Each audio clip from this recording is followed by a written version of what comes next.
Pandas, as we all know, is a very cute bear which is originated from south of China. And as you can see in the picture, we have shown you a picture of panda. But in Python, pandas are a basic bedrock or a fundamental library which is used for big data and doing a lot of data analytics project. Okay, few things which pandas does very well. Firstly, they do very easy handling of missing data. Now, by missing data, we mean like sometimes in a big data set, there are certain data which is not there. Like that missing value is represented as NaN. Now that you can say is a null data field, or due to some mistake in data gathering, that data was not there. So you have a provision of representing that as NaN. Then there is size mutability, that is columns can be inserted and deleted from a pandas data frame very easily.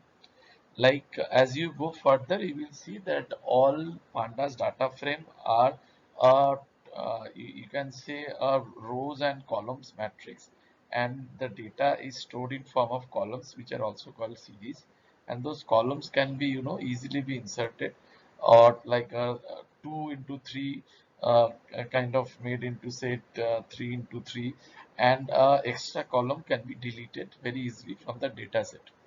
And then you have automatic and explicit data alignment, like objects can be explicitly aligned to a set of labels. This is also important when doing various analysis and operation with data table, which we will see in this tutorial and other tutorials when we go forward in this subject. And then there is intelligent label based slicing, then indexing and subsetting of large data sets.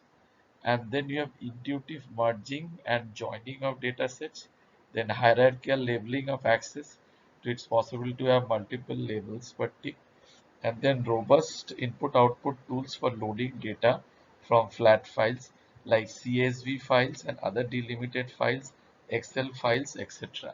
So this I would like to highlight is a very important characteristics or important facility which is provided by the Panda library, because it gives you interoperability between various systems. Like you have a big database in the form of a CSV file, or you have a database in form of an Excel file, which can easily be loaded into a Panda data frame, and you can work on that subsequently.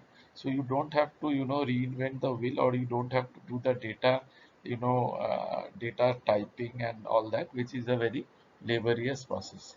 And then lastly is like time series specific functionality, like date trend generation, frequency conversion, moving window statistics, date shifting, etc. This specifically becomes important when we are using pandas for doing various kind of econometric analysis, like when we are using Python for doing prediction of say time series data. Time series data can be in the form of say stock market data, in the form of weather data, and various other data. And this becomes a very important tool which pandas provide, which is one of the basic functionality of any big data or data analytics package. Okay, before we conclude, I would want to say that Python, as you know, is an open source language, and Pandas is also an open source project. And I request you all to go through this pandas.pydata.org, which is the homepage for the pandas package, and you will get a lot of interesting and information on the same. And this is the book by Wes McKinney, who has created the pandas project, which I referred to during the first slide. And during the preparation of this tutorial, I have referred to various web tutorials and various information that was available on the internet on the pandas package, and I request all of you to go through the same. Lastly, this was my first effort to give you some very basic introduction on the pandas project and pandas data frame object, and I will be covering the various other nitty-gritty and other advanced topics of the Pandas library as we go forward. Request you to support my channel Python Code Buddy by liking and subscribing in the YouTube channel. Thank you.